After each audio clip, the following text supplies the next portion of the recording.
Papalapit na ang traslasyon ng itim na Nazareno sa Quiapo, Maynila, kaya ngayon pa lang ay nagsasagawa na ng security assessment ang mga otoridad.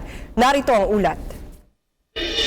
Ngayon na ipasok na ang replika ng buong itim na Nazareno sa Quiapo Church ay unti-unti nang dumadating ang mga namamanata.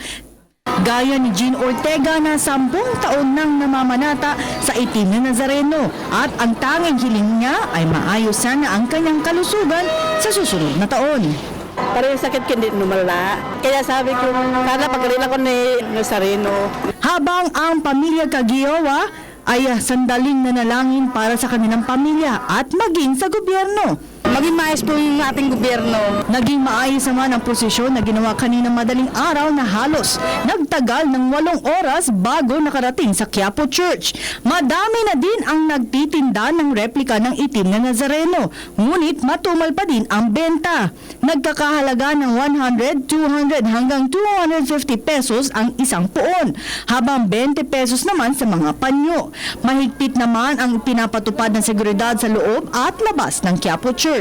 Ayon naman sa Manila Police District na walang banta sa seguridad silang namomonitor sa ngayon.